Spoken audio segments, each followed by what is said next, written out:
ଘରେ ଯଦି ଧଳା ବିଲେଇ ପଶିଥାଏ କେଉଁ ସଂକେତ ମିଳିଥାଏ? ବନ୍ଧୁଗଣ, ଜୀବନକୁ ସରସ ସୁନ୍ଦର କରିବା ପାଇଁ ଜାଣନ୍ତୁ କିଛି ଅନୁଚିନ୍ତା।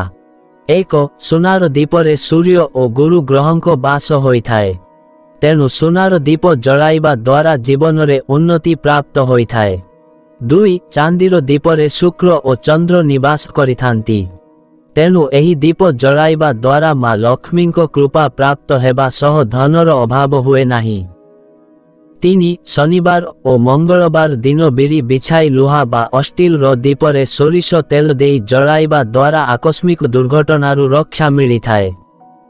4. ଶୁଭ ମୁହୂର୍ତ୍ତରେ କଳା ହଳଦୀ ଖଣ୍ଡେ ଆଣି ଘରେ ବା ଦୋକାନରେ ପଇସା ରଖୁଥିବା ଜାଗାରେ ରଖିଲେ ଲାଭ ପ୍ରାପ୍ତ ହୁଏ।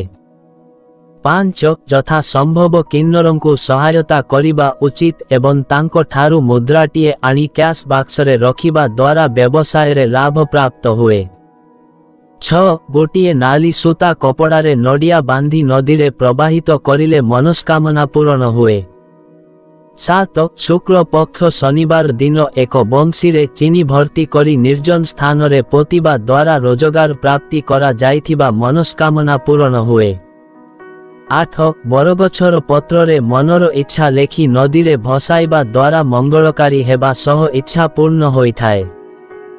9. ସକାଳୁ ଠାକୁରଙ୍କୁ ପୂଜା କରିବା ସମୟରେ ବେଲପତ୍ରରେ ଚନ୍ଦନ ଲଗାଇ ସଂକଳ୍ପ ଲଗାଇ ଶିବଲିଙ୍ଗରେ ଚଢ଼ାଇବା ଦ୍ୱାରା ଇଚ୍ଛା ପୂରଣ ହୁଏ। 10. ସକାଳୁ ଗାଧୋଇବା ପରେ ତମ୍ବା ପାତ୍ରରେ ଜଳ ନେଇ ତୁଳସୀ ଗଛରେ ଅର୍ପଣ ସହ ସୂର୍ଯ୍ୟଙ୍କୁ ଅର୍ଘ୍ୟ ଦେବା ଦ୍ୱାରା ଇଚ୍ଛା ପୂରଣ ହୁଏ। 11. ପ୍ରତ୍ୟେକ ବୁଧବାର ଦିନ ସବୁଜ ରଙ୍ଗର ବସ୍ତ୍ର ପରିଧାନ କରିବା ଦ୍ୱାରା ମନବାଞ୍ଛିତ ଫଳ ପ୍ରାପ୍ତ ହୋଇଥାଏ। ଧ୍ୟାନ କରୁଥିବା ଲାଫିଂ ବୁଦ୍ଧ ମୂର୍ତ୍ତି ରଖିଲେ ଘର ପରିବେଶ ଶାନ୍ତିପୂର୍ଣ୍ଣ ରହିଥାଏ। 12. ବ୍ୟବସାୟରେ କିଛି ସମସ୍ୟା ହେଉଥିଲେ ଶନିବାର ଦିନ ଲେମ୍ବୁକୁ 4 ଭାଗ କରି ଟି ଗୋଲମରିଚ ଓ ଟି ଲବଙ୍ଗକୁ ପ୍ରତିଷ୍ଠାନର କୌଣସି କୋଣରେ ରଖିବା ଦ୍ୱାରା ଶୁଭପ୍ରଦ ହୋଇଥାଏ। 13. ଯଦି ମାନସିକ ପୂରଣ ହେଉ ନଥାଏ ତେବେ ଗୁରୁବାରରେ 7 ଖଣ୍ଡ ହଳଦୀ, ଗୁଡ଼ ଓ ଏକ ମୁଦ୍ରାକୁ ହଳଦିଆ କପଡ଼ାରେ ବାନ୍ଧି ନିର୍ଜନ ସ୍ଥାନରେ ପକାଇବା ଦ୍ୱାରା ତାହା ମାନସିକ ପୂର୍ଣ୍ଣ ହୁଏ। 14. ଦିନ ସମୟରେ ଭୋଜନ କରିବା ପୂର୍ବରୁ ଯଦି ଛିଙ୍କ ଆସେ ତେବେ ଶୁଭ ହେବା ସହ ମନସ୍କାମନା ପୂର୍ଣ୍ଣ ହେବାର ସଂକେତ ହୋଇଥାଏ। 15. ଡଙ୍ଗା ଉପରେ ବସିଥିବା ଲାଫିଂ ବୁଦ୍ଧଙ୍କ ମୂର୍ତ୍ତି ଘରେ ରଖିବା ଦ୍ୱାରା ଉନ୍ନତିର ମାର୍ଗ ଖୋଲିଥାଏ।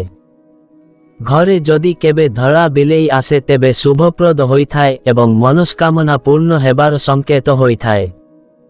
ବନ୍ଧୁଗଣ, ଭିଡ଼ିଓଟି ଭଲ ଲାଗିଲେ ଭିଡ଼ିଓକୁ ଗୋଟିଏ ଲାଇକ୍ ଏବଂ ଆମର ସତ୍ୟ ଗାଇଡର ୟୁଟ୍ୟୁବ୍ ଚ୍ୟାନେଲକୁ ସବସ୍କ୍ରାଇବ୍ କରିବାକୁ ଭୁଲିବେନି। ଧନ୍ୟବାଦ। ଜୟ ଶ୍ରୀକୃଷ୍ଣ।